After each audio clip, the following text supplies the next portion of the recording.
Yo, what is up, everybody? Welcome back to an episode of Smart Minds, Good Times. Today I have a very special guest, Kei'trel Clark. Say what's up, bro. What's good, man? How y'all doing? I appreciate you a lot for coming on, bro. It means a lot. It's like first NFL player out here. Yeah. It's just, and then you from my hometown too. It's crazy, bro. It's a blessing, bro. I'm glad you invited me on the show, bro. Let's get to it. So you from here, Richmond, Midlothian area, right? Yeah. So I kind of been all over the city, bro. Like I done lived in over here on the north side. I done lived in the south side. I done lived in Chesterfield. So I kind of really been all over the city, bro. You got a little different sides of all the different like environments, right? Exactly. I done been over there in John Marshall area, George Wythe area. You know what I'm saying? Like I said, I done went to 4 different high schools, bro. So I done seen a lot of different just diversities, you know. And that's good though, because I mean, you learn a lot more, and you get to adapt. It helps you adapt to different, like you said, environments. Yeah. So, what was life like growing up though? I mean, for me, bro, like, you know, a lot of people know me, bro. Like, I was a hothead growing up. I was always focused on football. Like, I was always playing football. I never really missed a season of playing. Since I was probably like 7, 8 years old, like I played every year. But I was always getting in trouble, whether it was like little stuff in school or like, you know what I'm saying, fighting people or like just wilding. But, you know. What's like a little crazy story you got?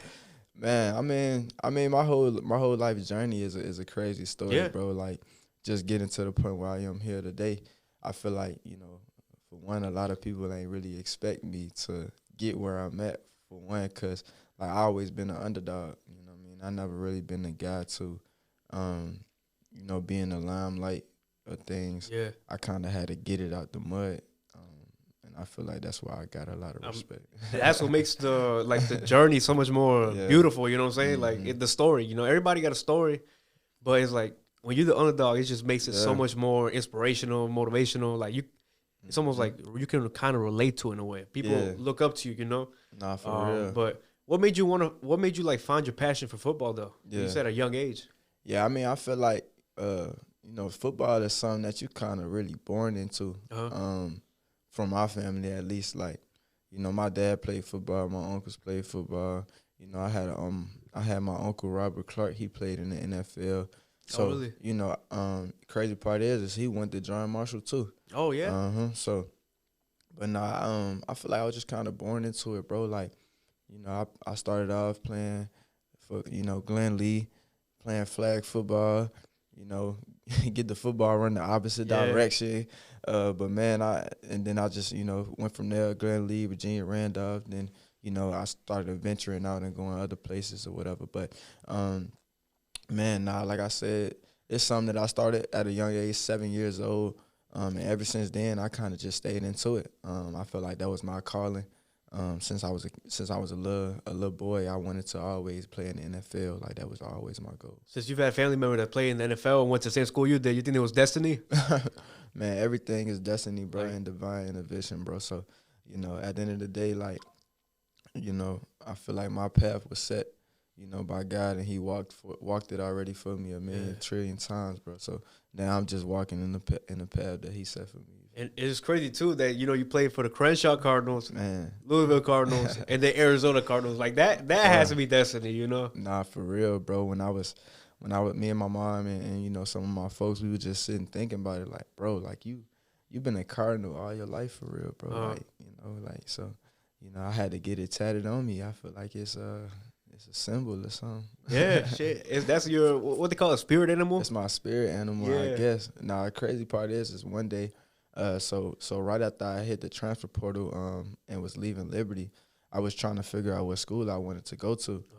And I was choosing between, you know, West Virginia, Indiana University, Ole Miss, and Louisville. And when I was trying to make my decision, I had actually committed to West Virginia, right? Okay. And when I committed to West Virginia, some things had happened with the school, and then I just had to really take a step back and really kind of like assess and talk to God. And I was like, God, can you give me a sign, like, you know, a school to go to? Like, what decision should I make? And I was just sitting on the porch, bro, and, you know, as I'm praying, bro, I open my eyes and I look up, and I see a red Cardinal just right there. So I'm like, all right, let's do it. Yeah. Like, I know it sounds cliche or whatever, but I'm like, shoot, God sends signs to us, bro. So no, I'm a 100% believer. Like, everything in life happens for a reason, bro. You know what I'm saying? I mean, you not going to West Virginia, it not working out for you was meant to be. You know what I'm saying? Sure. The Louisville was meant for you. For sure. I'm saying it right, Louisville, right? It's Louisville. Louisville, okay. Louisville. It's a mouthful, Louisville. Like when I first heard of it, I thought it was Louisville. Yeah. But then I got there and it was like, nah, bro, it's Louisville. I'm like, all right. So, I want to get a little of your background because I'm sure a lot of people know. Maybe some people don't. But you went to, same schools I went to, Bailey Bridge and Manchester. Oh, yeah. But you said you went to 4 high schools, right? Yeah. So what other high schools did you go to? Yeah, so I was at Manchester. That was like the foundation for me. So I started my freshman year at Manchester off, and then right after the season. So I always had this issue. During the season, I'd be perfect. I wouldn't be getting in trouble. I wouldn't be getting in no fights. I wouldn't have any issues off the field, being disrespectful at home, nothing. But as soon as the season ended, I don't know. I guess I stopped caring. So I had, my mom. She sent me to go live with my dad. Oh, shit. Mid freshman year, right after the season, and he lived in the trenches. So I was living in Southside. I was going to George Wythe. So I had went to George Wythe for a little slight bit, but I was kind of familiar with the area because, like, my grandma, she used to live in Hillside. Okay. And I used to always be down there in Hillside all the time. She used to watch me and stuff when I was little. But yeah, so ended up going there, and then I'm like, Ma, like, I can't stay here. Like, I gotta go back to Manchester. I gotta play ball. Like, I can't make it. No disrespect to George Wythe, but everybody in the city know George Wythe. Like, back then, whatever. I know they probably hooping now, but back then, they won't really know. They ain't no football school, bro. Everybody know that, bro. So, like, I'm like, give me back. So, locked in. She allowed me to come back to the crib. I come back, So I ended up at Manchester my sophomore year. Oh yeah. Played there my sophomore season. Right after the season, what I do? Same thing again. Same thing again, bro. Same thing again, bro. Got kicked out again.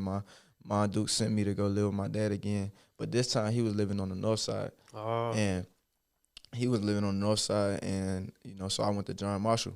Okay. So I had to play my junior year at John Marshall, and everybody knows John Marshall's trash in football. Like, it just is what it is, bro. So we only won 1 game that year. Yeah. It was crazy, bro. Like, I don't know. But, yeah. Then I ended up going to James. So I left after that season at John Marshall. I left, went to James River. Okay. And when I was at James River, that was kind of like just a turning point in my life to, like, really, like, lock in. Because, like, even when I was going to John Marshall, bro, like, I had, like, a 1.9 GPA. Oh, like, damn. I didn't even have any scholarships, nothing. I ain't had no looks. I ain't have nothing, bro. Like, and this was my junior year. So, like, when I went to James River, that was kind of like, bro, like, you got to lock in, fam. Yeah.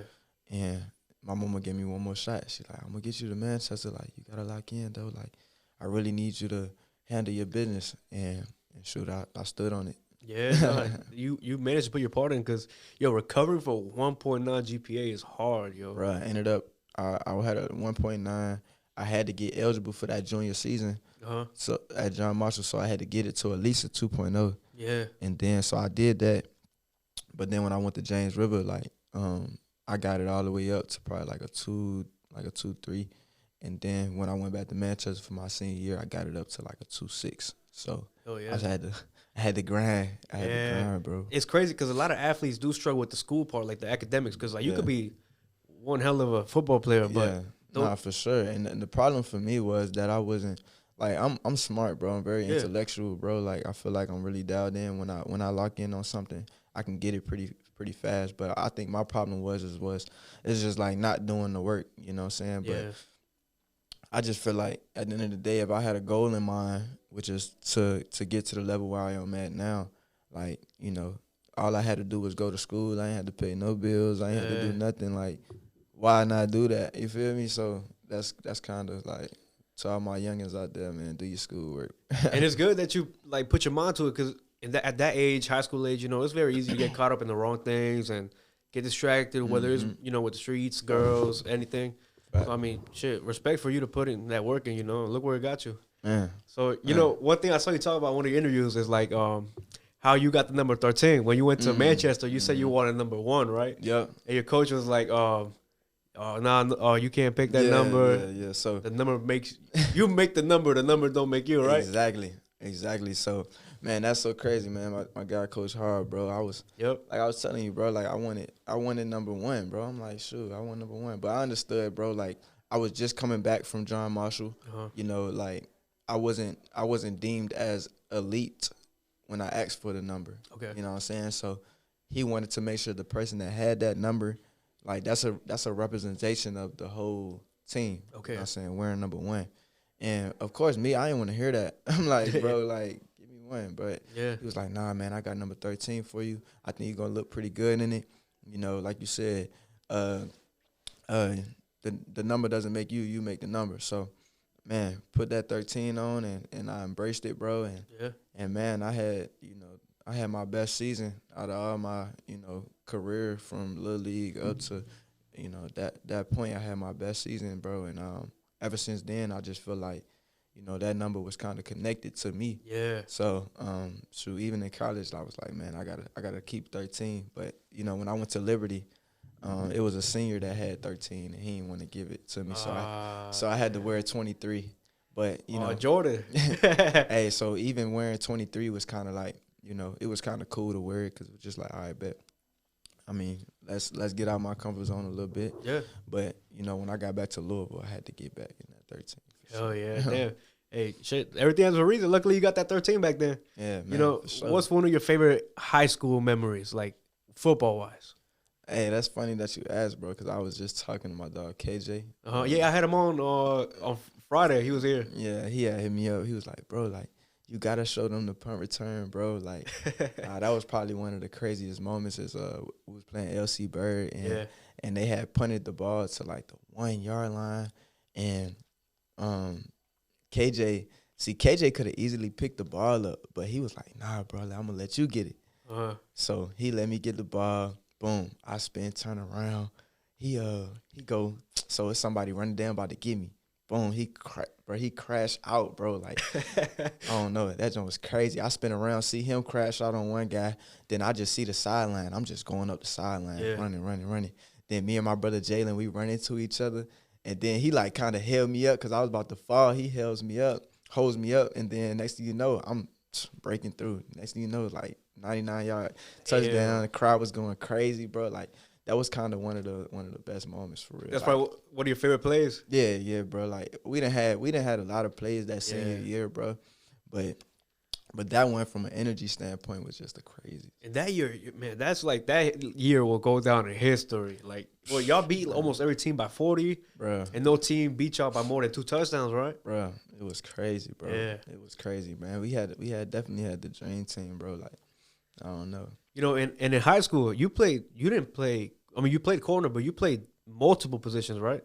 Yeah, I played wide receiver. I actually had an offer to go play wide receiver in college. Like, I had the head coach for Oklahoma come to Manchester asking me to play wide receiver. Oh yeah. And I told him, like, I wanted to play corner. What made you want to play corner though? Bro, I feel like you can go find a wide receiver anywhere, bro. Like, you could line up and go play wide receiver. Yeah. But playing DB, it takes a different type of skill set. You need brains and physicality. You got to be super athletic. You gotta be able to, you know, have good fluid hips, bro. It's a lot that comes into playing DB and, you know, then playing wide receiver. Like, no knock to the greats that play wide receiver, but you know what I mean, it's pretty hard to take a wide receiver and put him at DB, but you might could put a DB and put him at wide receiver, if that makes sense. Yeah.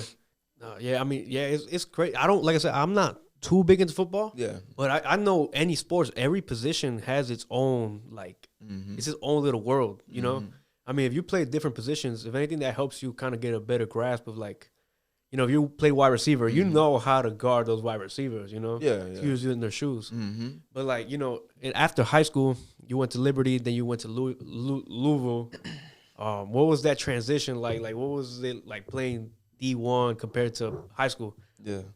Man, honestly, bro, as we know, the competition difference, you know, a lot of guys, when you line up on those Saturdays, you know, like, this guy's on a scholarship just like me at the end of the day. So they going to make plays, you going to make plays. The main part is just knowing that, okay, when you make your plays, you can't never get too high or get too low. You got to stay even killed the whole time. Okay. So that's one of the things. But honestly, I just think you're going to get a lot of faster guys. You're going to get a lot of guys that's bigger. You're going to get a lot of guys that's kind of, you know, more crafted and really in a system of work ethic and a routine, because when you're in college, we on a routine. Yeah. We got a consistent workout basis. We got a consistent meal plan. We got a consistent everything. So, you know, compared to high school, you know, some guys just, you know, show up. Yeah, I feel that. So it's a big difference when you're going against, you know, college athletes and pro athletes. Yeah. Do you ever get tired of working out? You learn to love it? You gotta learn to love it, but it's also a healthy balance you gotta have. You can't burn yourself out. I mean, you know, when I was coming up, it was a point in time where I would work out 3-4 times a day. Like I would go to the gym, you know, leave the gym, go to the field, leave the field, probably go back to the gym. Like you know, I was always trying to, you know, yearn to get better, you know, so I feel like that kind of propelled me to get to this point I am now. But like I said, it's a healthy balance. You got to know how to, you know, embrace the grind, but also not burn yourself out. You know, find ways to better yourself without killing yourself. You know? Okay, it makes sense, because, I mean, at the same time, though, you got to be a little, like, a little crazy, a little unhealthy, because you got to go put that work in. Yeah, so it's just like, you know, at the end of the day, it's not everything is not all physical. Some things are mental as well. So, like, you know, you don't have to just go burn yourself out at the gym. Maybe you can watch film, or maybe you can, you know, develop your mental side of the game as well. That's a way that you can still, that's still a workout. It's like you're still improving. You're finding a way to improve yourself, you know? Exactly. You know, it's all about improvement, bro. I'm sure this was probably one of, like, a big moment to you, but your first ever touchdown against Pittsburgh, what was that? That was in 22. Yeah. What was that feeling like, bro? Was it a punt return? Was that, hold up, you said my first touchdown against Pitt. I think. It was your first college touchdown. I thought it was Wake Forest. That was the first one. Really? I think I came back the next week and got the. I believe in your interview you said that was your first one. So Wake Forest, I had got a pick six, I think. And then I think we played Pitt the week after that. Okay. So Wake Forest, I had got a pick six, and then I think we played Pitt the next week, and then I had my teammate had made a forced fumble, and I'm just looking at the pile. I'm just waiting for I'm just looking at the pile, just waiting for something to make sure I don't see the ball come out. And boom, ball right there. So I'm like, oh, I'm gone. They are not catching me. So I was like, nah, it was amazing, bro. Like, to touch that end zone as a DB, bro, like, that's an amazing feeling, bro. We don't get in the end zone like that, bro. So it's like, anytime you touch that ball, you gotta be trying to score, like, every time. No, I bet, because, I mean, you say you don't even play offense, so I know that's... Yeah, bro, it's painful. I miss playing offense a little bit, bro, but it's all good. I mean, shit. I mean, would you ever consider playing offense, or you... Nah, I'm done with that. You done? Yeah. If you know how some players, like, they can say, oh, let me try this position one time. Could you go up and tell your coach, like, yo, I want to try offense, or it'll work? Nah, that's funny. I just told my wide receivers coach, I said, hey, coach, in the spring, I'm coming to play wide receiver, bro. What's up? What'd he say? He was like, come on, bro. Come rock with us. Hell yeah. You got to try it, though. I know. I'm going to go over there one day, man. Try to burn somebody. You know, one thing that's crazy, right? Mm-hmm. I read a statistic. I think only 1% of D1 players make it to the NFL. Yeah, less than 1, bro. Less than 1. Yeah. I watched your draft day documentary. Yeah. I just want to get a little insight about it, because it's like, what was that feeling like? Because it's like a rush of emotions, adrenaline, happy, like worried, anxious. Like, what was that draft day weekend like for you? Man, it was it was a lot of emotions, bro. Yeah. It was highs. It wasn't so much lows, to be honest. It was highs. We was up here, and then we might have been down here a little bit because things may have not happened in the way that I may have wanted them to go or expected. So, but at the end of the day, like the end goal was to be drafted and be in the NFL, and that happened. So, man, I was happy to have people in the city come out and support me. Yeah. For all the sponsors that supported me, my OG that really tapped in and, made sure he had the venue right and had, all the sponsors take care of me, man, and I had no problems or issues during that week. But nah, bro, it was an amazing time, bro, and I'll never forget, the feelings that I had for that week because it was amazing, bro, just to see all the little kids come out from, Crenshaw Cardinals and, the Chesterfield Falcons. They came out, just the Madden tournaments or, just all of that stuff, man. It was all a blessing, bro, and, it had me emotional. Yeah, no, I bet, man. Yeah. I was watching that like, damn, even I was inspired by it. I'm not a football player, but it's just motivational, you know? Yeah, you do have a crazy story. And, like, a lot of people, whether they're an athletes or not, a lot of people here in Richmond look up to you, bro, That's real. Like, I look up to you, you know what I'm saying? I know somebody that can get, like you said, you're the underdog. Yeah. It's like, if you can make it happen, it's like, it's proof, like, people from here can make it happen. There's not too many. Yeah. But at least it's quality over quantity, It's like, was there ever that feeling in your head, like, what if I don't get picked? Because, in a way, it's always a small possibility. Was that a thought in your head at the time? I mean, to be honest with you, no, bro. I never thought that one bit. Like me and my OG talk about all the time, and Nipsey Hussle said all the time, is 1 ounce of doubt can mess up your whole plan, bro. Yeah. Like, you just gotta have no doubt. Like it's going. You just gotta keep manifesting that it's gonna go the way that it may not go the way you want it to, but you gotta manifest the positivity in of it all. So I never once said like, man, what if I don't get drafted? Yeah. Of course, it's a reality like that may happen because it's happened to people before, but I wasn't even gonna put that in the atmosphere that was gonna happen because I know that I put a lot of work in to get to the point and position that I was in. And at the end of the day, I knew that somebody was gonna see the type of player that I was, and want me to be on their team. And it happened the way that it was supposed to. Yeah, like I said, destiny. Yeah. How did your parents feel? Because I mean, that feeling is probably the same as winning the lottery. Probably even a better feeling. Yeah, man, this is definitely a feeling that that doesn't come quite too often. Yeah. But my family, my dad was man, he was hysterical, bro. He was emotional. He had a flight of emotions, and I seen it all on his face because my dad went to John Marshall too. So like my mom went to John Marshall as well. So like my family don't come from nothing. Like my family, my mom had me she was pregnant at 15 and she had me at 16. She ain't like, when she had me, like, she had a bunch of friends and then she got pregnant and she ain't had no friends no more. Yeah. So, like, they had to really, get it out the mud as far as raising me as well. So, it was a whole lot of emotion. It's just like, man, like, a lot of people told her that, I was probably not going to be nothing or, telling her that she, may not be nothing either because, like, why are you having a baby at 15, 16 years old? And, I mean, it's not ideal. I mean, you don't want to, she's still a baby herself having a baby. But, all in all, for me to say that is just like, man, like, since the beginning, before I even got into this world, the odds have been against me and my family. So, for me, it's not just me making it. It's my family as well.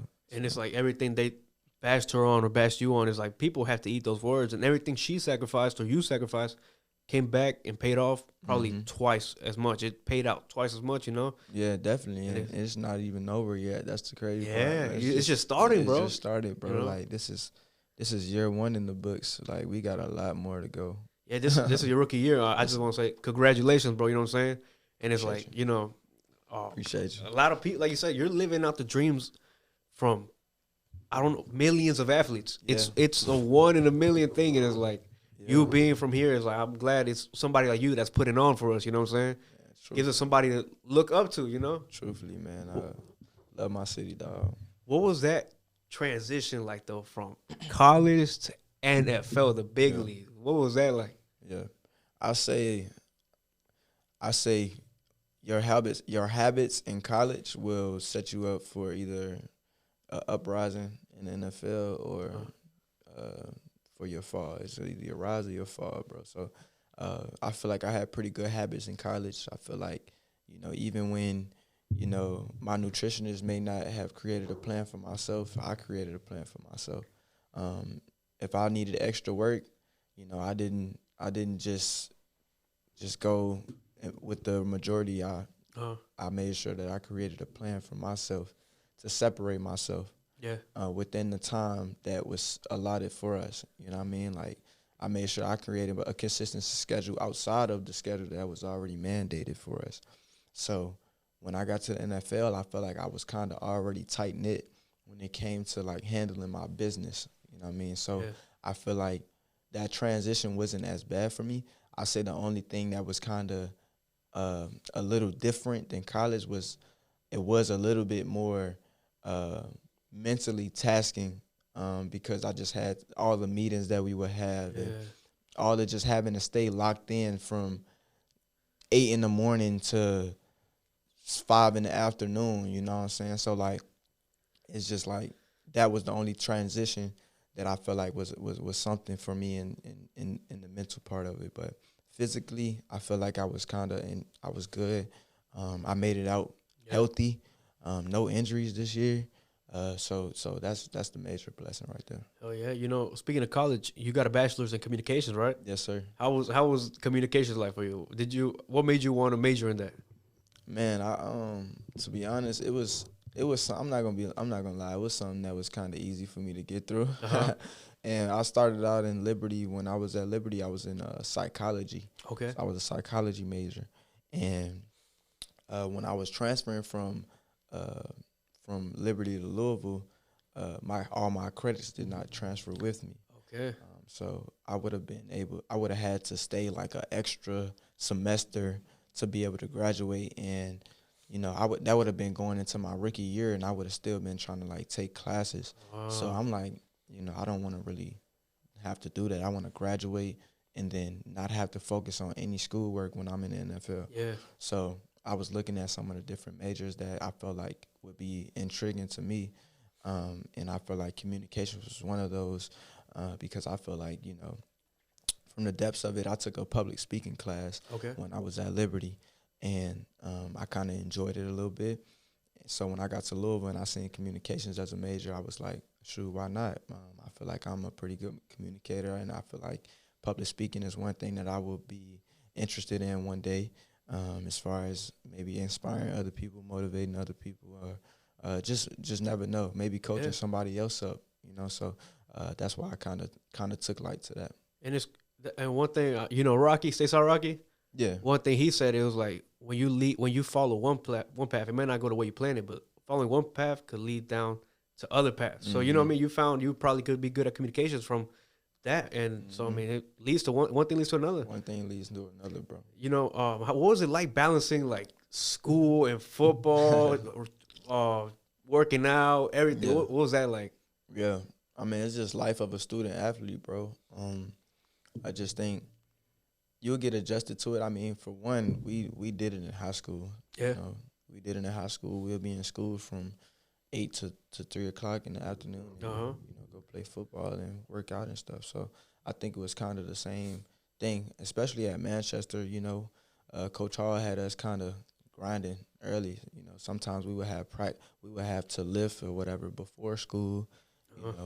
Take a shower, go up to class, be in classes and then get out of class and, go to practice. So it was kind of like it depends on the guidance of the system that you was in younger that helps transition to that college life. So everything kind of flows together. So having a good systematic system in high school set me up for college. Having a great system in college set me up for the NFL. Everything kind of balances off of each other. It's the same principle. It's the principle. You said like you mentioned Coach Hall making you work out and stuff. How bad were those summer preseason workouts? Man. I've heard they're bad. Oh, it was hell, bro. It was hell, bro. He used to have us running all the way Manchester and then run through the back of Bailey Bridge and just do laps. And then he would have us running up. We had like a real steep hill when you driving down. Oh, okay, yeah. He would make us run up that hill, bro.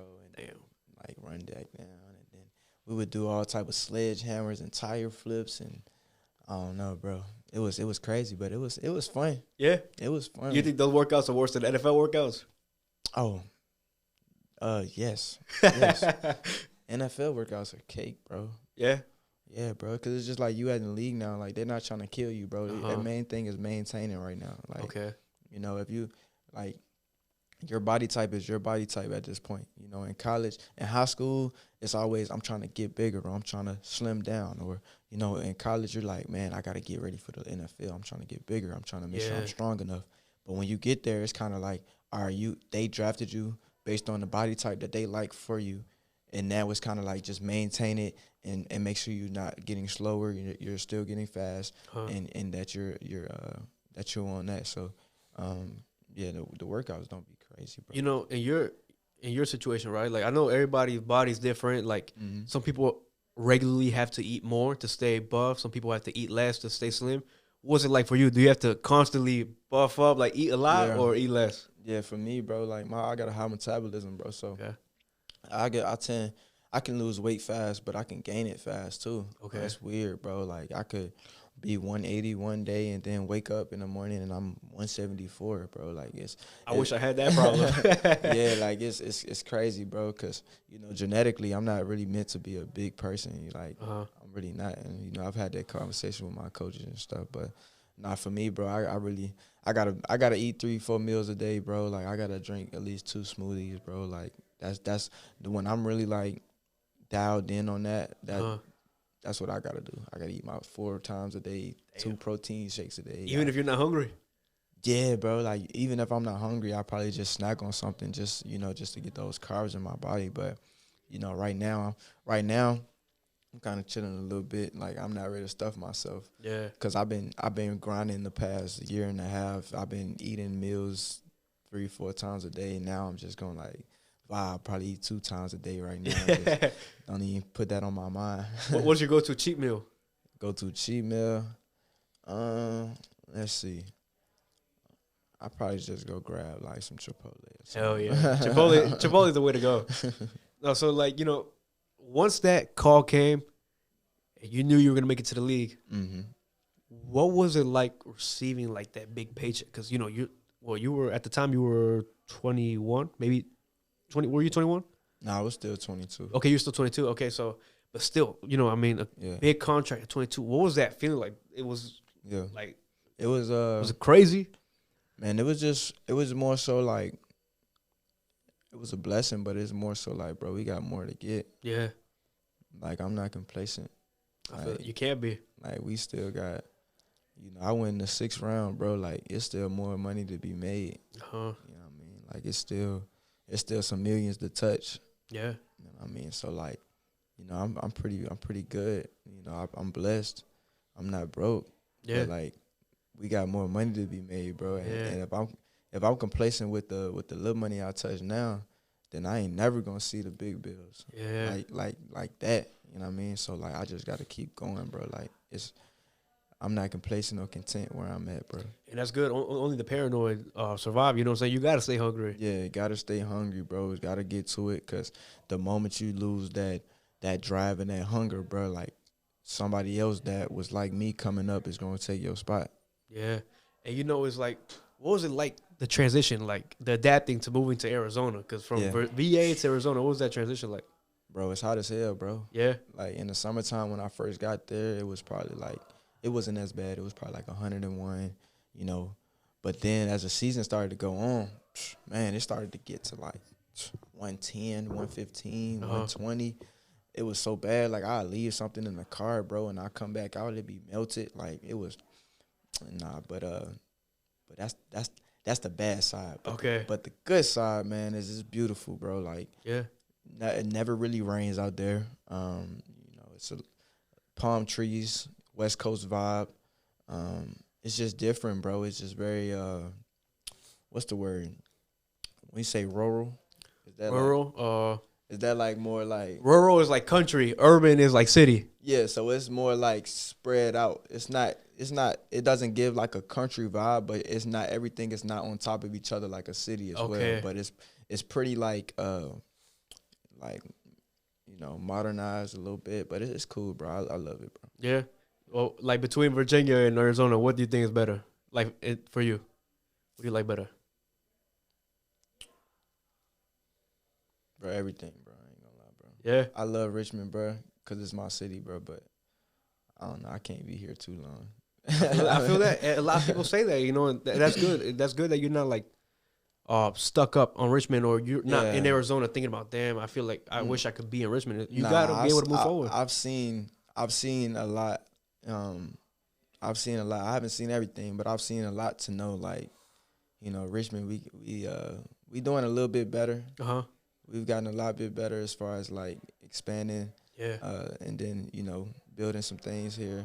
But all in all, I think when you go to a different city like Atlanta or Miami or, you know what I'm saying, Houston, Dallas, whatever, like you see different things. It's kind of like Richmond, like just coming here for family to see my family.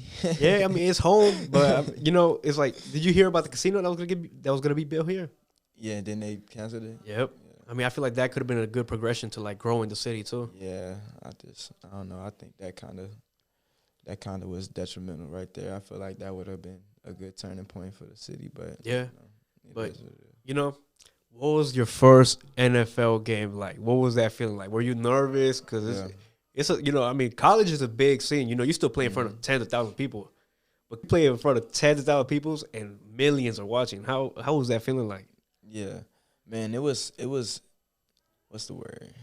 I don't really be nervous for real before a game, but the first one I was, bro. Yeah. I don't know. This is the first NFL game. My family was there. We played at Washington, so I had a lot of family and friends there.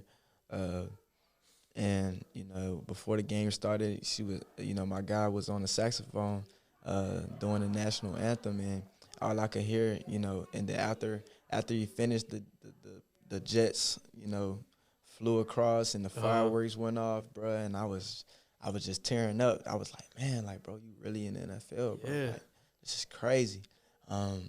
So you know, my first play, I think. See, you say you don't know much about football, so we was in one call, and I played the complete opposite call. I was tripping. Oh my God. But you know, as the game started to go on, my nerves started to settle a little bit more, and I was like, look, bro, like, you haven't been in the NFL position before, but you've been in a position like this before. Yeah. So like at the end of the day, it's football, bro. Like, it's football, bro. That's all we doing. You just at the highest level now, but it's still what you've been doing and working hard for since you were little. And it's one thing, you know, watching the games, NFL games as a kid, and it's one thing being on the games your families can watch, your friends can watch. Mm-hmm. It's like that is crazy, bro, you know. No, for real. Man. But what's like another game? It could be NFL, college, high school. Mm-hmm. The game that you felt the most pressure on your shoulders. The game I felt the most pressure on my shoulders.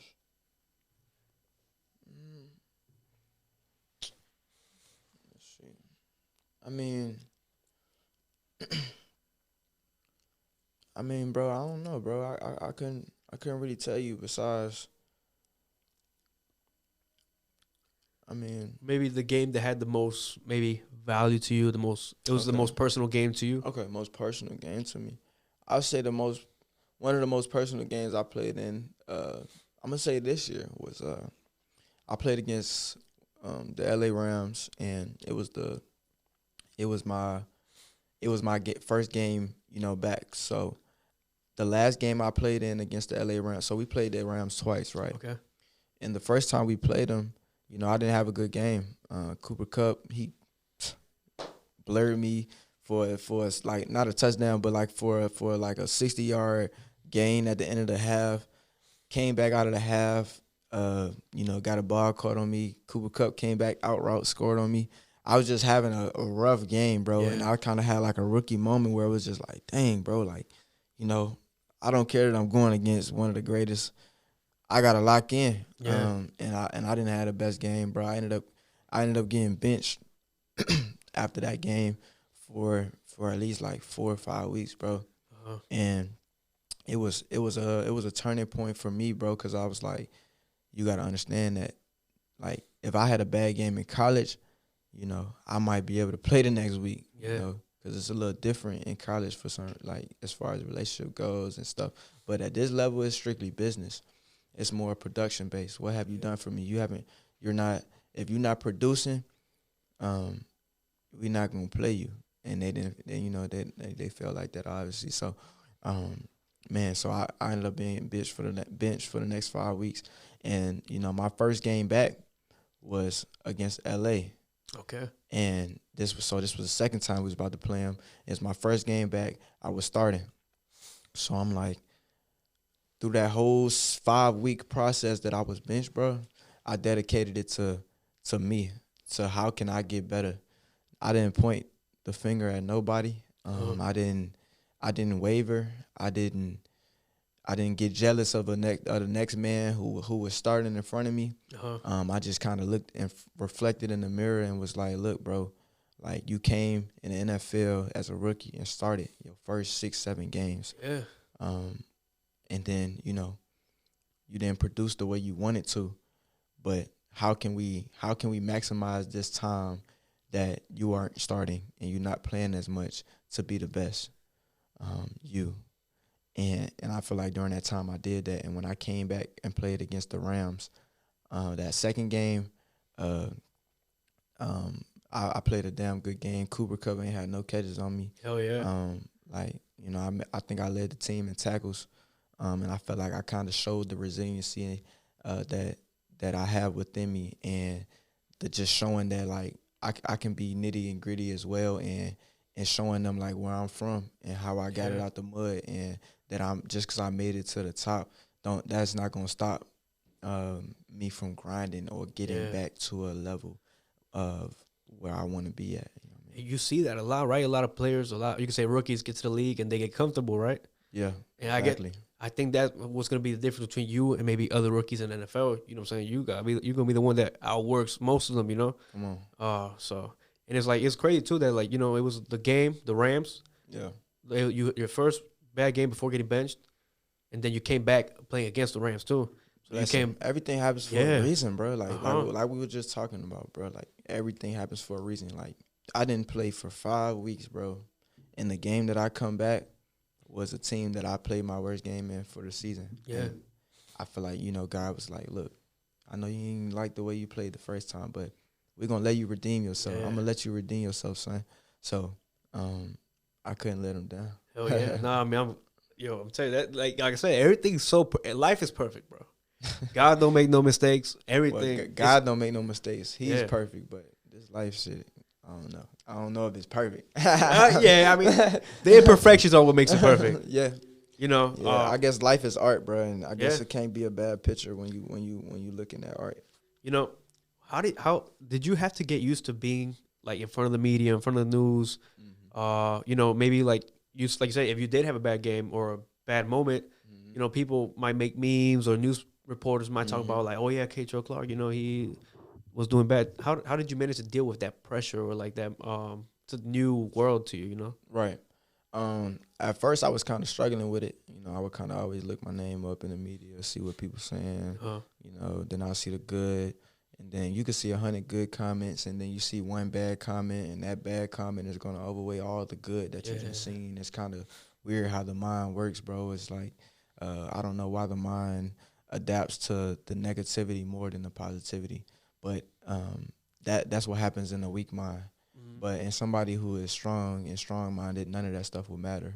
And that's what I had to kind of realize, is that it doesn't matter what anybody says. They can say good things, they can say stellar things, they can say bad things, bro. I just think at the end of the day, it's more so what you feel about yourself. Yeah. That's what really matters the most. Is it's how you feel about yourself when you look yourself in the mirror.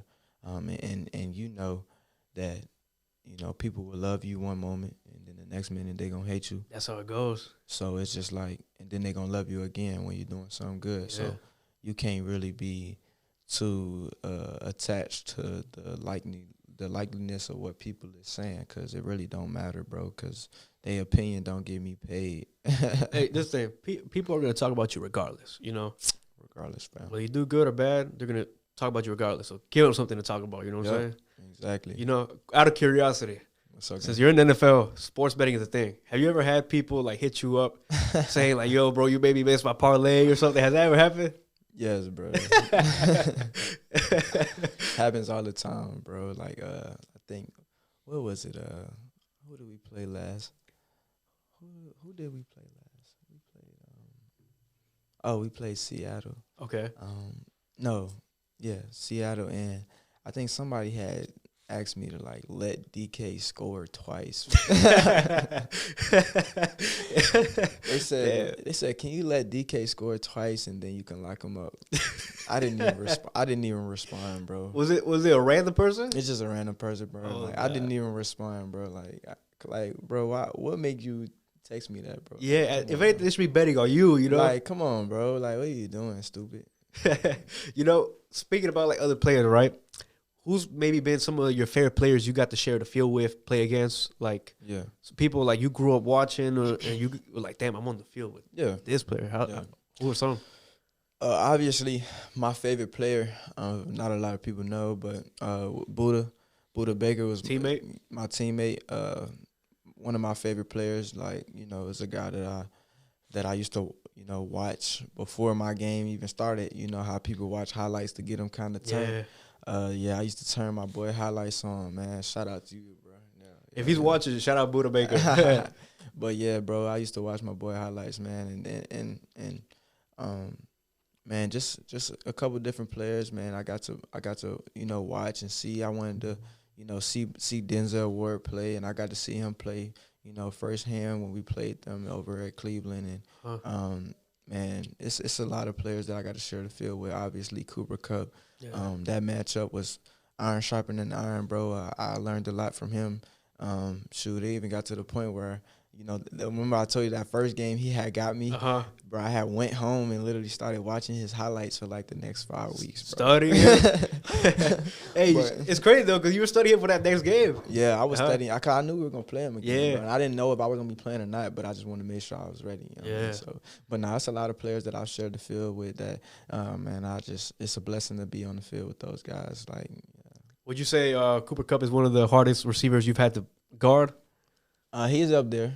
Yeah, he's definitely up there. I feel like, you know, we didn't play them in a game, but we did like a joint practice together. So when I went with Justin Jefferson, I think I saw that. There's a clip on YouTube about that, right? Yeah, I saw that one. But nah, when I went against Justin Jefferson, bro, like he's in the top tier wide receiver for a reason. And I respect, bro, game for sure. So him just going against Cooper Kupp, CeeDee Lamb was cool.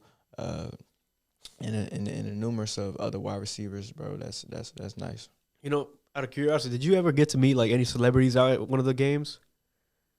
I mean, not really, bro. When on game day, I'd be really locked in. I'm not really worried about no celebrities. You know, what about your teammates? Who's some of the teammates that are hard to guard in practice? Like that one team that maybe always gets you, or yeah. I say one person that we always going at it is my boy Greg from the city. Okay. Yeah. Greg Deutsch? Yeah.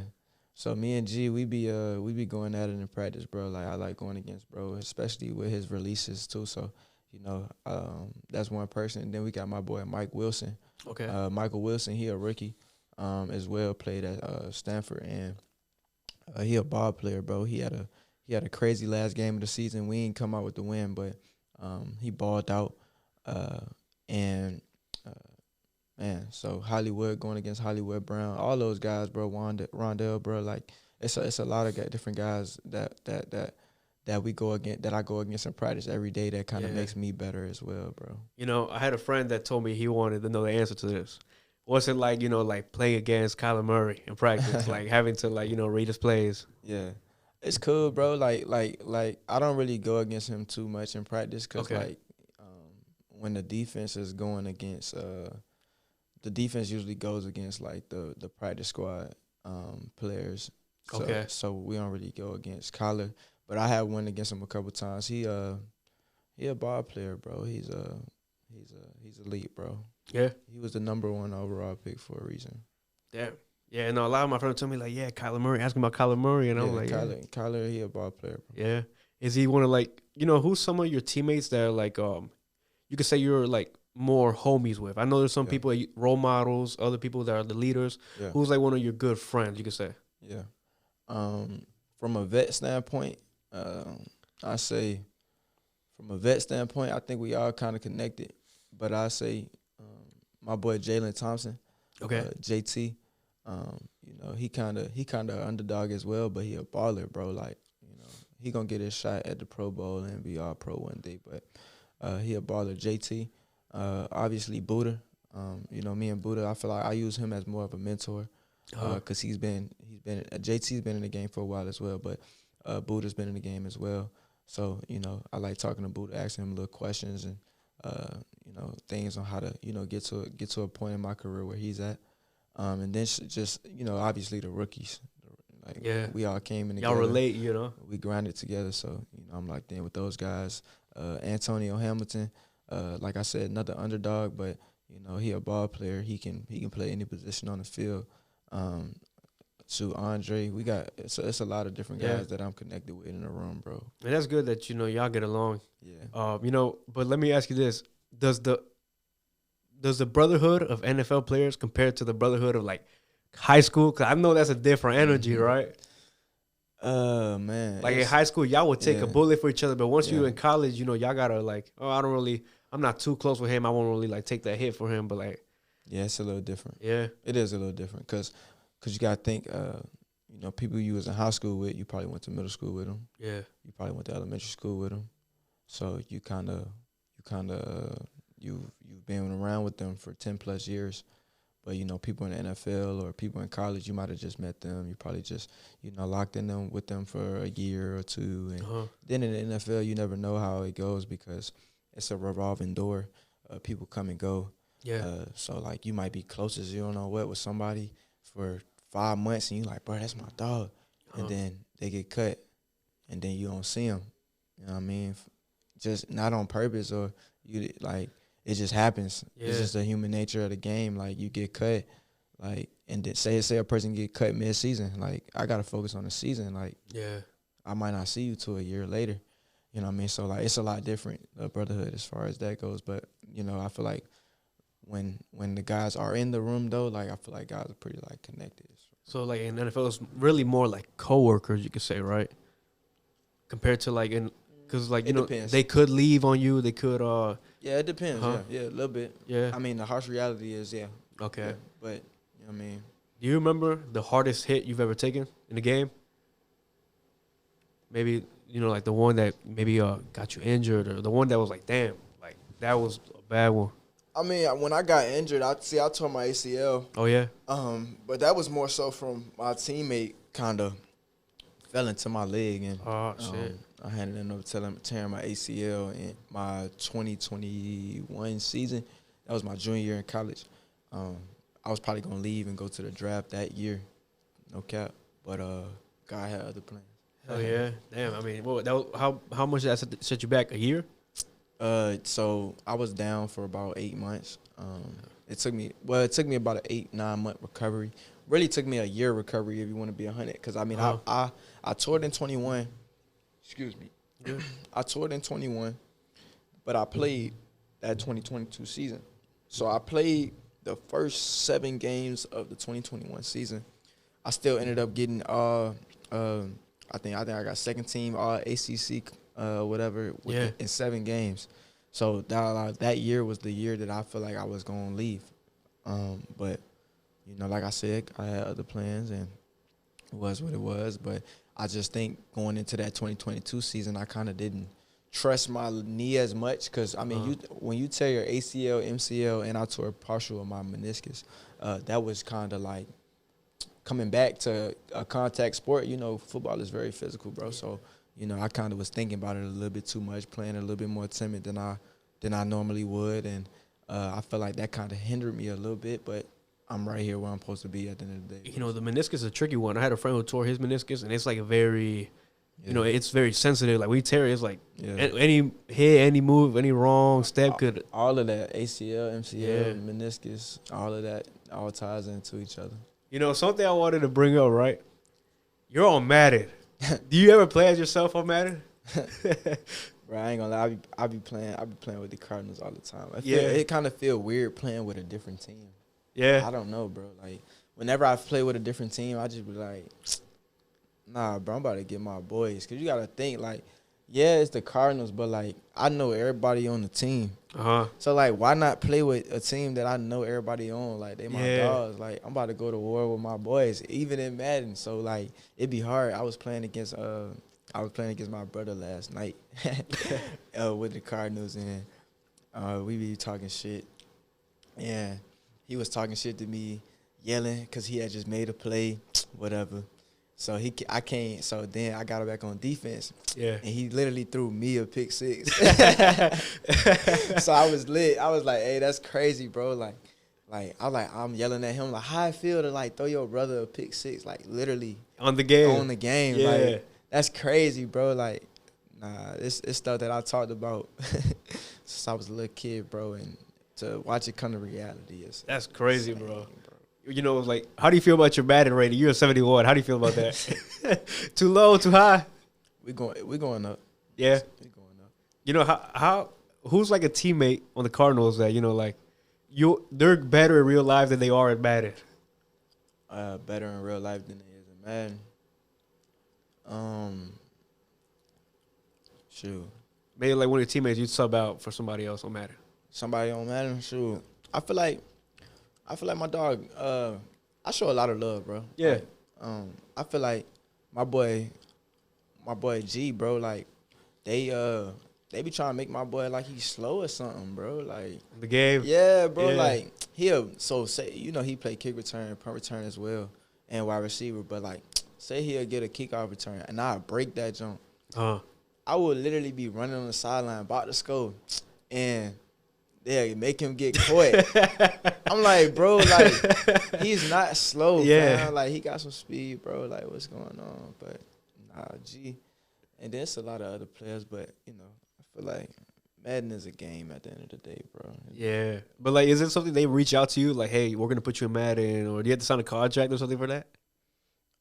When I was going through the combine stuff, yeah, they had to do, like, a facial scan. And, okay. You know, I had to stand in a room that had a bunch of lasers and stuff to kind of like, you know, assemble my body type, and I had to let them know like my type of swag I like to wear. Oh yeah. That. So yeah, that was dope. That's hard though. Yeah. You know, what's your go-to pregame song and artist? Pregame song and artist. I'm probably gonna throw some Young Boy on, bro. Oh yeah. Probably put on "Heard of Me" by Young Boy. Heard of Me? Yeah, I actually don't know that one. You gotta play it. He be like, I know you heard of me. Yeah, like you gotta put that on for sure. But then, like our stadium is probably like 45 minutes away, and we drive to our games like separately. Okay. So on home games, we drive to the game ourselves. So when I'm in that long drive, I'm not gonna be listening to Young Boy the whole time. I probably put some Thug on, some Young Thug, and just vibe. And then I might throw some Nipsey on to get right. Yeah. And then as the time get closer to the game, then that's when I start throwing some Young Boy on, or I might throw some Skillet Baby on, some V's, some Big X. I mean, like I start getting in that mode a little bit more. You know what I mean? So yeah. You know, speaking about traveling, what's like some of your favorite cities you've gone to play away games at? Like, it was like. I don't know, Toronto. Have you gone to Toronto though, right? That's not an NFL team, is it? Toronto, Canada? Yeah. But don't make me feel slow in this podcast. Nah, you just saying what some places I like? Yeah, like that you've been to, like cities. Yeah. I say, so when we went, so Seattle came to us for the last game, but we went to Seattle first. So Seattle was pretty cool. It's very green scenery. It's like very foresty. Okay. And that was cool. I say to be honest, bro, it was weird, bro. Going to Cleveland, it wasn't. I wasn't expecting it to be like that, bro. It was nice, bro. Yeah. Like it was nice. It was clean. Downtown was clean. I talked to a lot of people from Cleveland, and they said like it hasn't always been like that. So they did. I guess they did a good job of remodeling their city, but it was pretty dope.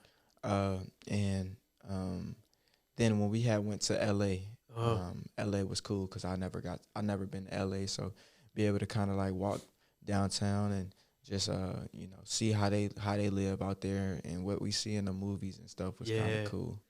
So when you guys go play an away game, how long do you stay at that city before or after the game?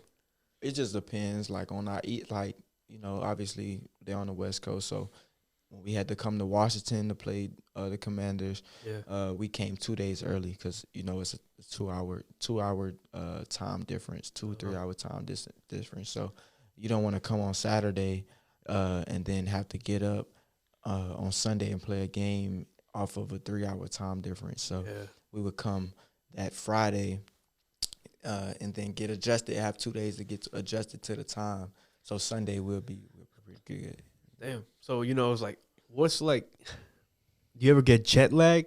Like, has there been a game where you've got jet lag on? No, not really. Cause we like if it's an East Coast game, we had 2 days to recover. Yeah. If we got to go to LA, we just leave on Saturday, and that's only a 2 hour and a half flight. So, if that, so I know you have kids, you have a family. Congratulations. Appreciate you. But how much time do you have to spend away from them? Yeah, so it's really just my son, but I feel like during the season, bro, like I be having a grind, bro. I don't really be able to see him as much, So I just think, every minute that I get to spend with him, I cherish it. Yeah. So like me being able to come home and just be with him and take him to see other family that he doesn't usually see all the time, and just be out and about with me. I feel like he's a little baby right now, but I feel like he feels the energy. Yeah. How old is he? He only 6 months, dog. Okay. Yeah, he a baby, bro. So I cherish all those moments with my boy. Yeah. How has life changed for you since like becoming a father? Man, I've already had a pretty good perspective on things, but I feel like having a baby really gave me even more perspective on life, and just allowed me to see things kind of from a bird's eye view as well. Okay. And not just out of one lens. So, man, I think having a baby has made me be a little bit more, what's the word? Sensitive. Okay. Especially when it comes to him, because you can't. When you're dealing with a baby, you gotta be a little bit more softer than you would. Yeah. Just with a regular person. So that's one thing, bro. But I think having a child has definitely matured me in a way, and I think it was something that's needed for my life as well. So, man. What do you think is like the biggest lesson that you've learned since becoming a father? Yeah, patience, bro. Patience, bro. Because he doesn't care if you have an attitude. He's gonna cry regardless. Yeah. So you can't get mad because he's crying. You gotta figure it out. Yeah. And you gotta and the more angry you get, the more angry he's gonna get because he can feel. Well, I'm not just saying he. I'm saying he because he's my son. But baby's gonna feel the energy at the end of the day. So if you're angry, he's gonna feel that, and he's not gonna calm down. So you just gotta kind of learn to have patience and a little bit of woosah. A bit of breathing. Yeah. So I know you've talked about how you said before. I believe in one of your interviews, you said Dion Sanders is one of your favorite football players, right? Mm-hmm. Why is he your favorite football player? He a baller. Yeah. For one. Dog. But most importantly, he's a good person. Yeah. And I think off the field, I love how he just was himself. And he didn't waver from being himself. He didn't care what nobody thought. And because he already know that people was going to have an opinion anyway. Yeah. Whether he was somebody who was not, he could have been somebody who was enclosed and didn't talk. so people were still gonna say stuff to him, but you know he chose to be outgoing like he is and show his swagger, and I love that. And I just feel like the way that he utilized his connections, you know, off the field and set that up as far as passive income outside of things, and just even with the relationships that he's built, I feel like, you know, any athlete can look at that, or even any person can look at that and be like, and see that relationships are what, you know, can get you in the door more than something you may know in your mind. Because, like, it's not what you know, it's who you know. That's 100% true.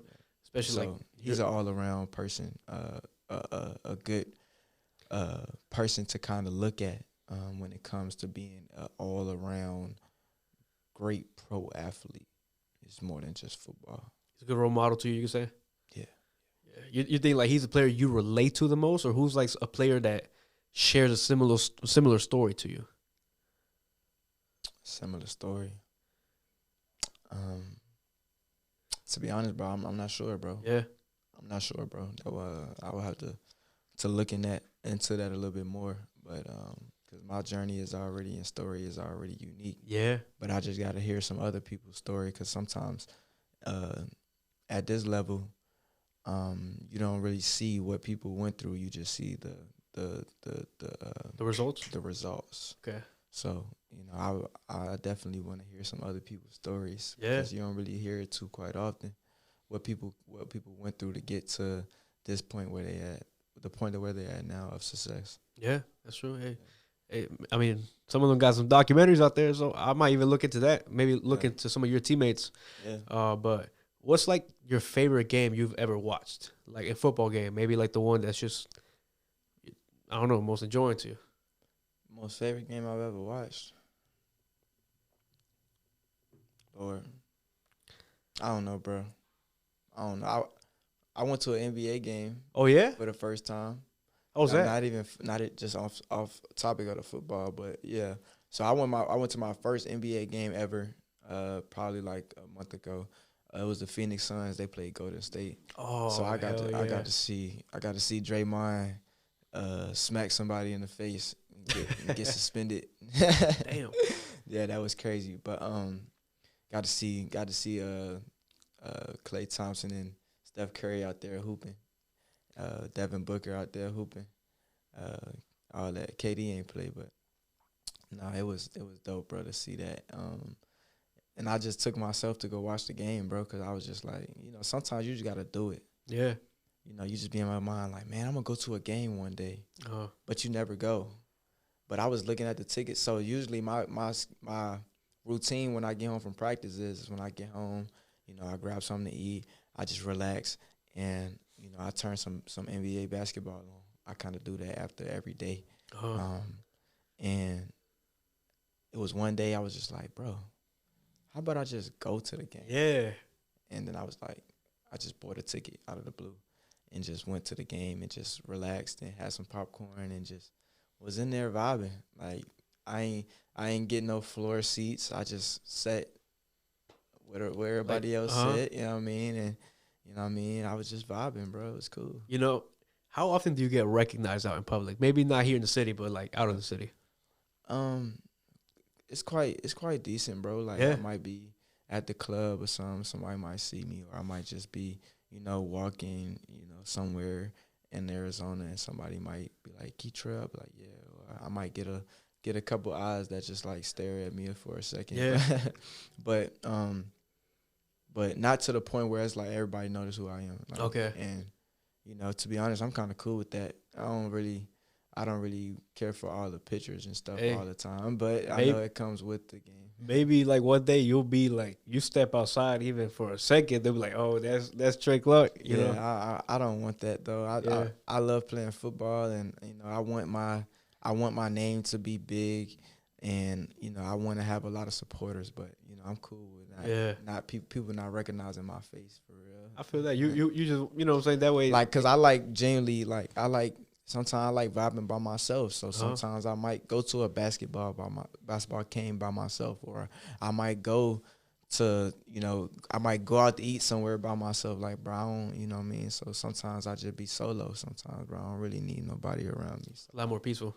Sometimes, yeah, bro. Like, cause sometimes I don't like dealing with other people's energy. You know what I mean? Sometimes I just want to be around myself. Especially your, you know, your career, your position is you're all constantly around people, reporters, everything. Always, you know? bro. Fans. I'm always around people. So, you know, I be needing that time to really like be with myself and enjoy that. You know, have you processed, you know how you're saying earlier, like, man, I got to go watch Draymond Green play, or, you know, players, there are people that, like, it's I don't know, a memory to you. Have you processed that there's going to be kids, there's adults that are like, yo, I get to go watch Kei'trel Clark play, you know, or what's that feeling like, you know? That's amazing, bro. Especially when I, like go to these, like, I got my uniform, I'm running out in the field, and I look in the crowd, and, you know, I see somebody yelling at me with my jersey on. Yeah. Or, you know, I get people, you know, people in the crowd, hey, Kei'trel, can you please come take a picture with us? Like that's amazing, bro. Like, man, like, you really made it from Richmond to here. So, man, I never take it for granted, bro, because it's a blessing, bro. Yeah. It's a blessing. Oh, yeah. You know, I've heard a lot of reporters say Kei'trel, but it's Kei'trel, right? No, or it's Kei'trel? It's Kei'trel. Okay, because I've heard both. I've heard reports say K. They butcher my name all the time. That's why I just tell people my name Trey. Yeah. I just go by That's Trey. what you went by in high school too, right? Trey, yeah. My mom calls me Trey. My dad, everybody calls me Trey. Like, that's my name. But, you know, people that's not really, like, people that just met me or kind of like we just now starting to kindle, like, they call me Kei'trel. Kei'trel, okay. But some people call me Trail. Some people call me Key. It just depends. Like, but people that really know me call me Trey. Yeah, because, everyone I went to high school with, that's what they call you by. Yeah, Trey. Yeah. You know, I heard you say one of your favorite hobbies is doing MMA and watching UFC. Yeah. I like UFC too. So, like, Who your guy? Right now, you know, the one that has my attention the most right now is Strickland. Man. You gonna watch the fight next week? I'm pissed off about Strickland because he be Adesanya. Yeah, and he is my favorite fighter, but right now he on the back burner right now because he pissed me off. But anyways, I don't even want to talk about that. But yeah, Adesanya one of my favorite fighters as well, bro. But Strickland definitely a fighter. Who does he have coming up? Oh, Duplessis. Oh, he got Duplessis. Yeah, next Saturday. Next Saturday. Yeah, I'll definitely be watching that. That's gonna be a great fight. I think right now the ones that got my attention the most is Strickland and Pereira. Pereira. Yeah, Pereira. He came in the UFC and he's been on a warpath. Just for Izzy. Yeah, just for Izzy. I don't know. I just feel like I know Izzy feels better that he won, but I know at first he wasn't sleeping that night after that. Oh yeah. Losing to somebody about 3 times in a row is crazy, but you know, like, that was his journey. But man, it's a lot of guys I watch. I like watching Sugar Sean MMA. I like watching who else? Some guys I like watching Dustin Poirier. I like watching Gilbert Burns. I actually got to meet him and his family. Really? Yeah, I had went to the fight that Adesanya beat Pereira. I actually went to that fight. Oh, really? Yeah, and I'm connected with a guy who does nutrition for a lot of MMA fighters, and we had connected, and he allowed me to go down there and see where they train at and stuff like that. So it was pretty dope to see that. That's hard. Yeah, yo. So I got to meet him. I got to meet Moreno, Champ, and man, it was amazing, bro. Damn, Moreno's cool too. He Mexican like me. Yeah, Brandon Moreno. That'd be fire to me. Moreno, I got to take pictures with all of them too, so it was dope. But Moreno, he a fighter. You framed those pictures? Nah, I ain't framed them yet. Okay, but I'm definitely gonna get them framed. You know, if you were an MMA fighter, what would be your walkout song? My walkout song, probably some type of Nipsey Hussle. Some Nipsey Hussle, probably like Grinding Out My Life or something like that, you know. You know, who do you think you could take on in the UFC? Let's see, who can I take on? What's my boy that just now lost? Tony Ferguson? No. He was he lost to Sugar Sean. I'm having a brain for his I can think of his face, but I can't. Yeah. But I'm gonna get him, and then let's see who else I got. I'm calling out Conor McGregor. Conor McGregor? Nah, I'm playing, bro. He gonna fight Chandler in I think June. I think that's gonna be a good one. Yep. We're gonna see, because I mean, in the last fight he did, he broke his ankle against Poirier, right? Yeah, that was crazy. I mean, and that was a good fight, bro. I was enjoying that, bro. But broke his ankle. Yeah, off a check leg kick. He said it wasn't off a check leg kick. You know, that to me is crazy. Like the fact that you can go, like, you know, if you want to, you can go watch a UFC fight in person. That's crazy. But like, what's that feeling like? You know, like you're in a position where you can do a little things more, like without having to worry about the financials and stuff. Like, damn, I can go do this if I want to. What's that feeling like? Is it different than like the life you lived growing up?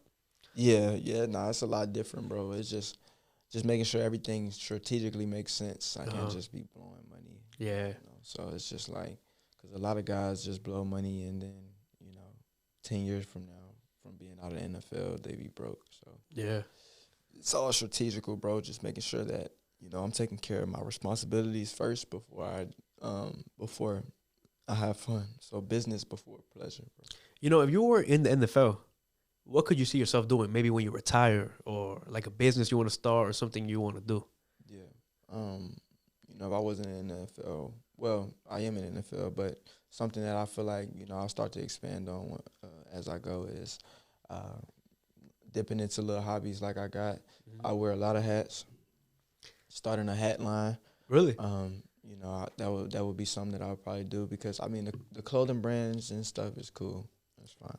But I feel like that's not really what's dear to me. You know what I mean? I wear hats all the time. Yeah. Like, you know, even if I got a haircut, I'll get out the chair in the barbershop and put a hat on. Like, what's the point of me getting a haircut? Yo, I got like 20 fitted hats. So you start a hat line, bro, I'll buy some hats, yo. Yeah, come on, bro. But yeah, starting a hat line, and then, you know, just dipping in some things that helps people.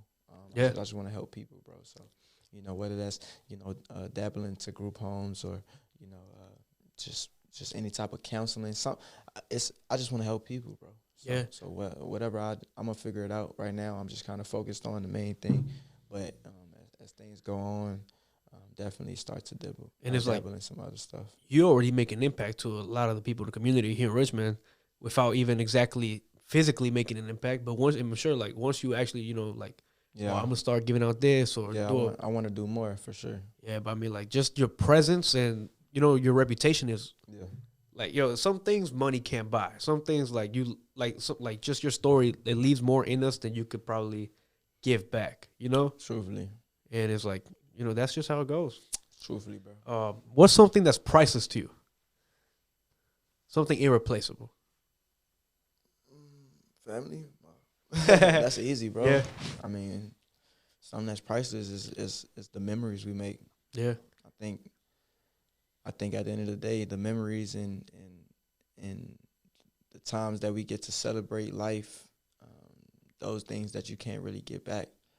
Because as we know, like, the time continues to click. I mean, right now the time is clicking. Yeah. You know what I mean? So I feel like every memory that is made is something that you got to hold on to, because you ain't never going to get that moment in time back ever again. That's priceless to me, bro. So that's why I care about spending time with family, or going to see my little brother's basketball games when I can, or, you know, just being able to take my family out to dinner, or, you know, those are little things like that I feel like you can't really get back. Yeah, it's the small things that mean the most, right? Mm-hmm. So small, but so big, bro. Yeah. You know, if you had the chance to go back in time, I don't know how far back, 5 years, 10 years, what would you say to yourself? 5, 10 years. Well, I say to myself, I would say, just trust the process. Yeah. Just trust the path. It's gonna be some things that pop up that that's not gonna be ideal for you. Some things that's gonna try to make you waver or try to make you get off of this path of success and greatness. But don't get off of it. Just keep on going, bro, because it's gonna pay off. And I feel like, if I took that advice, which somebody else did tell me that, I'm here now. Yeah, living proof. Who's some of your coaches that really impacted you? I know Coach DJ has coached you before, but who are some coaches that have really impacted your football career and your mindset? Man, there's been a lot of coaches, bro. Just starting, back in, starting in high school, my Coach Hall, impactful. I say because I went to 4 different high schools, like I said. So I feel like at the end of the day, transferring back and forth to school, you can be deemed ineligible. Okay. So I was at a point where I was going to be deemed ineligible my senior season, and I wasn't going to be able to play. But Coach Hall had sat down with the board at the VHSL, and helped me get approved to be able to play my senior year. Because if he didn't do that, who knows where I would be? Maybe I wouldn't have a state championship. Maybe I would, not went to Liberty. Maybe who knows? What I mean. So I always tell him I appreciate him for that, because if he didn't have those conversations with them to be able to have me to come back to Manchester and be able to play, who knows how things would have went. So that's one. And then Coach Harold, that was my guy. He was the DB's coach over there. And then my OG, he coached me at John Marshall. That was his name Jordan. Okay. But my OG, bro, like me and him still locked in to this day.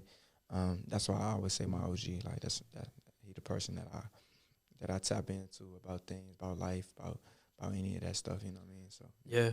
What's the biggest lesson you've learned since joining the NFL? The biggest lesson I've learned since joining the NFL, man, I think it's never personal.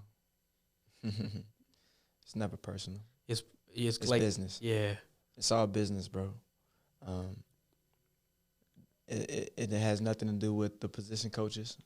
My position coach could be like, Kei'trel, I want you to start. But the GM and the head coach could be like, nah, we don't want that. Or the front office could be like, nah, that's not what the fans want. Yeah. Or, everything is money based as well. So I think that is the main thing, bro. It's never personal. You just gotta keep pushing, bro, and keep being consistent, because you could be doing everything right, and you still can get cut at this next level. Yeah. Like I done seen people come in, be the first one in the building, be the last one out the building, put in all the extra work, do everything that's asked of them, watch extra film, just do the above and beyond, and still get cut. Yeah. So it's more so like you just have to just continue to be consistent and understand that God's plan for you is grander than anything that those people in that building have for you. Because you can get cut, and then next week you could be playing for a whole different team and starting. Shout out Josh Dobbs. You know what I mean? Like, it happens. Yeah. You know what I mean? So you just gotta roll with the punches, bro. Yeah. Hey, that makes sense. You gotta just I guess adapt, right? Adapt. So this life shit is all about adaptability. Yeah. It's your first year, your rookie year. Mm-hmm. But where do you see yourself in about 5 years? I see myself as a top DB in this NFL league, bro. Yeah. Like, I see myself as a high paid corner in this league. I see myself as stable, and continue to ascend. I see myself as somebody who's gonna be a leader on whatever team I'm on. I pray that's with the Cardinals, but we all know that this is a business. Yeah. You never know how it goes. But I see myself as somebody who is looked at as a great vet in this league. I mean, hey, only that comes with time, It comes with time, bro, but you gotta manifest it as well. Yeah, and I see it happening, bro. When you manifest, you gotta speak confidently. And that's kind of the mind space where I'm at. I mean, I feel like it shouldn't be anything other than that. If I would have said, nah, man, I just see myself being average, then nah, that's dead. I can't be average, bro. And it's like people like you with a story like yours. Yeah. Only great things will come, bro. Come on, man.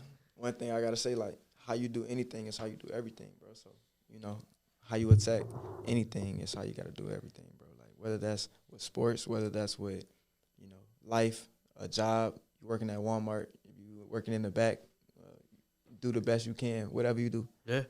You know, what piece of advice would you have to maybe like other aspiring NFL players, other D1 guys, high school guys? Yeah. Biggest piece of advice you could probably give them? Biggest advice is make sure you're not listening to everybody's advice. That's my biggest advice. That's a good one. That's a really good one. Nobody has ever said that yet. Yeah, your biggest advice is not listen to everybody because everybody is giving you opinions. And if you listen to the wrong one, it can affect you in a way that that could be detrimental to yourself. So make sure that the people that you're listening to are people that really have your best interest and that really love you. And at the end of the day, just make sure that you trust the people that you listen to, and know that and make sure that they're not going to put you in a position of a downfall. Yeah, and even though, and sometimes it is the people that have your best interests, but maybe they don't have the knowledge to give you the right piece of advice. Truthfully. But, you know, I'm coming down to, like, the last question. What's up? But before I ask that, is there something that you wanted to talk about, something you wanted to say before I ask it? Nah, man, I feel like we doing pretty good on this, man. I just want to say, you know, again, appreciate y'all for having me on here. Appreciate you for coming, bro. It means a lot, you know. Yeah, nah, this is dope, bro. Like, I love your setup in here too, bro. Like, yeah, this is fire. I just love when I see people who are dedicated to what they do and they're ambitious as well, bro. So, you know, one day I'm sure you will have an even bigger studio than this. Yeah. You know what I mean? So just continue to just keep pushing, bro. Keep on fighting and don't ever take no for an answer. Oh, yeah, I mean, maybe one day when you're the biggest, you know, quarterback in the league, and I'm one of the biggest podcasts, maybe we come back and do it again. Definitely, bro. I feel like it's gonna happen, bro. We just gotta keep on grinding. For sure. But lastly, this is something I ask everybody. Yeah. If you had the chance to give the whole world a message, they're all ears. Yeah. What would it be? Man, the whole world a message. Let's see. It's 2024 now. Yep. I say this year, I feel like this year, man, a lot of people are very selfless. And that's the way you should be. You should be selfless. You should be wanting to help others. But, you know, put yourself first. I think a lot of times we put other people ahead of us before we put ourselves first. So I think this year, man, truly kind of focus on yourself and regather, so you can be your best you, because you can't be your best self for nobody else if you're not your best self for you. So y'all just continue to elevate yourself, elevate your minds, and protect your energy, and you're going to be where you want to be. Yeah. Well, Kei'trel, I appreciate you a lot, bro. Like I said, you know, it's a pleasure having you on. I wish you nothing but the best. I know you'll do great. And like, I appreciate you, bro, a lot. It really means a lot. Yes, Lord. God bless y'all, man. And I appreciate you guys so much for watching. We out. Later.